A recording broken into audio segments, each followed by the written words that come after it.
Yeah. It's 1920 by 960. So it's not full HD. And then that's like the world map, like wrapped around the globe. It's like a Mercator projection. So then you're only looking at the middle bit like that. Yeah. So what you see is like 640 by 480. That's the best you can do with this camera. Yeah. For like the 4K, 6K, they have these sort of crown of thorns rigs that are like a bunch of GoPros mounted in a chrysanthemum sort of shape. And then that's a lot more stitching. It's a lot more bandwidth. But this, you get it rolls for 3 minutes, then it cuts, and you can get about 20 minutes in this camera. You can't change the card. That's fascinating. Oh yeah, it's pretty cool. I could do a seminar on it. Yeah, I know, but you should. Yeah, you should. All right, so we're recording? Yes. Okay. recording. We'll go ahead and get started. And welcome back to another episode of Boy Cow Radio. Already? This is episode 41, and I am Travis Ritchie, and with me as always is my co-host, Mark W. Gray. I don't feel comfortable saying your name. No, I want you to say You it. say it 3 times, I'll appear like Beetlejuice. Exactly. And then with us is, of course, Jeffrey Gardner, our producer, and we have a special guest today. Kyle Clark is joining us. Hey guys. I didn't know where you wanted me. I know, it's so weird. I don't even know You either. even sort of did a tentative hand motion that was also non-committal. I know. You really committed to non-commitment. I'm always worked in rehearsal. We have guests so infrequently that it's like I'm not quite sure how we should, how to go about putting them into the conversation, because sometimes, like we had Jeffrey Reddick on, who did He did some movie that I never saw. Final Destination. Final Destination. Yeah. Thank you. Anyway, and so we sat in there talking for probably 5 minutes before we even It was like, to should him. I chime in here, guys? Yeah, it's like that. so I definitely want you to be part of the conversation, but it's also an interesting thing because people who listen to people who know you, I know you from the Nerdist podcast. Yeah.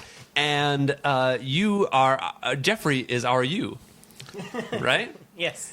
And kind of the producer, and every once in a while you'll chime in and kind of in the background. Yeah. Well, that's actually a weird point, is that Katie is actually technically the producer. Right. Which adds to the question that Reddit still is working on, which is, what is my job? What is your job? What is your job? I'm not going to say, because I enjoy that thread too much. That's all right. Nobody listens to this. There's an amazing like when I found that at some point when I was having to look for something on like the Nerdist thread, and I just found this thread that's like, what is Kyle's job?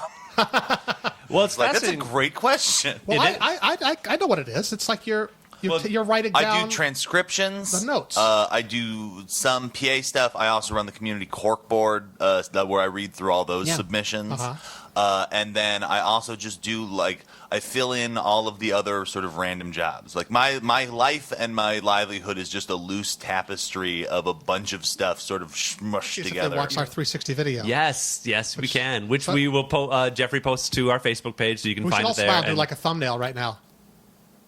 Cool. I know that still. But it's actually, it's the 360 video. We were talking about it before we got started, and it is a really cool. It's simple and it's not perfect. But every time I give someone a phone with the YouTube app turned to a video of yours or the podcast, they always react as soon as they start moving it around, like it's the most magical thing ever. And it is the most magical thing ever. Well, if you put it in an Oculus or in a Google Cardboard, it's even more magical. That's actually what I was thinking about as I was looking at it, because I've been like I have not gotten to use an Oculus yet, but Fred and I were talking about that we're both fascinated by it, and whether it implodes immediately upon impact, we're like, oh no, it's Pogs, or whether or whether it's like a thing that actually is going to be crazy and change stuff. I don't know. I think this camera is the gateway drug. I think. What's interesting to me is I've been reading a lot about people who've been shooting the VR tech demos for live action and stuff, and it's interesting because it's basically that everybody needs to be reacting to the camera at all times. Yeah. I did a video where I was cast as like a scientist or something in something where they had that chrysanthemum rig that you were talking about, where they have 12 GoPros set up. So.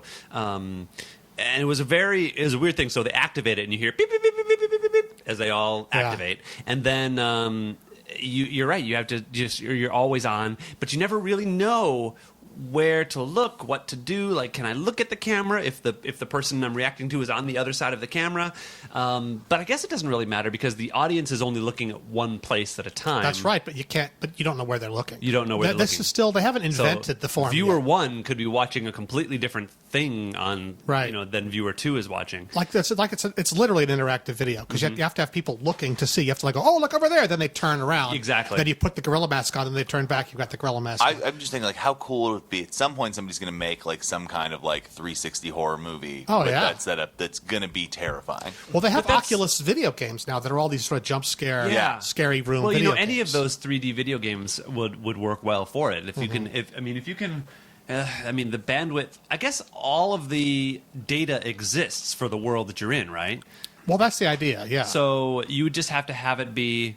But that's a virtual reality. That's like you're literally like a video game engine that's creating it all, an interocular distance apart, so it looks like 3D. We're trying to make a 360 night trap here. Sure, yeah, or somebody I went to 360 at zombie, VidCon. Resident Evil or something like that. The new technology is basically a circle of GoPros that are all, one interocular between your eyeballs distance apart, right? Oh, interesting. In a circle, and then they're all stitched together. So no matter where you look, you're getting a left and a right eye at any point on the compass. Oh, wow. Nice. It might be one of the longest episodes we've done, and it's a guy who had a rough growing up as a child, and the Animorphs books are sort of his religion / solace he found as a kid, and it's a really touching, beautiful episode. And you realize Animorphs has a back history not unlike that of Dune, in its complexity and universe spanning and cultures and stuff like that. Is it really? Yeah, it's you're talking to a guy who's a big Battlestar Galactica and Babylon 5 fan, and I'm Animorphs smokes all of them. It's insane. That's amazing. So that's a fun one. So and I want to get you guys on. That'll be fun. I'm just going to hold this out for as long as it can go, guys. Well, I was noticing that your podcasts are like an hour 40, hour 30. Yeah. What do you think the ideal length of a podcast is? I think between an hour 15 and an hour 45. You think so? Yeah. I mostly because I commute a lot, so when they're short, I'm actually more apt to listen to a long podcast than a short podcast. I love the Movie Crypt. I don't know if you guys listen to that with Adam Green and Joe Lynch. It's probably my favorite podcast at the moment, and they run 2 to 3 hours. Oh wow! And I'm super into it. Here's the thing. Early on for YouTube, they always used to say 4 minutes. 4 minutes, no longer than 4 minutes. And when you go back and watch those, they seem like the longest movie ever. But if it's interesting, I was doing my first web series was a sitcom called Robot Ninja and Gay Guy, and it was right in that 4-minute era. Which did you play? I'm sorry. I was Gay Guy. I'm sorry. I could not ask that question. I'm a dad. I'm just gotta ask my dad joke. Not actually a dad. Originally, I was going to be Robot, but then I don't know what the deal was. They were just casting. For fun, let's just switch the roles and see what happens. Yeah. No, and you're the 80s girl who takes off her glass and oh my god, you've been gay this whole time. Yep. Exactly. Oh. All right. Well, we should wrap this up, and we will see you next. We won't. I don't know. You will hear us next week. We will be back. That's so. That's what I should say. That's the thing. I got to think of the thing. We'll be back next week with episode 42. 42. That's an number. Important episode right there. So, we got to plan something big. Have a 42 party. Sure. The most important episode. It's the atomic number of molybdenum. That too. My favorite element.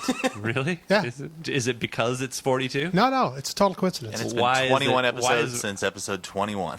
I want to know why molybdenum. Maybe it was because of Hitchhiker's Guide. First, I looked it up and said, molybdenum, that's a cool... And actually, I named a spaceship molybdenum in the 7th grade based on all of these things. Okay, so it all started with So I guess it did start with Douglas Adams, Okay. But then it became this whole other thing, and molybdenum. Then there was a movie called Molybdenum, starring John Astin. It was not a successful film. Which I saw at 3 in the afternoon on TV when I was a kid, about this town where there was a Western, and they were mining. It was called Molly Be Damned, they kept calling it. Oh, yeah. And it was because there's a molybdenum mine there.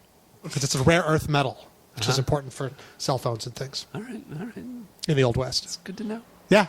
The more you know. I didn't even start that weird sidebar that went off track. Join us next week for episode 42. I'll see you guys. I'm Travis Thank Ritchie. you, Kyle. Thank you guys. Thanks for having me. And Kyle Clark and Jeffrey Gardner. And we'll see you later. Talk to you next week. Bye. Bye. Bye. The only thing I wanted to talk about that's on my list that was kind of topical was Cecil the Lion. Did you guys get caught up in that whole thing? Yeah, probably good because the bit I have on it that I haven't done it on stage, but is because I'm real tired of the internet.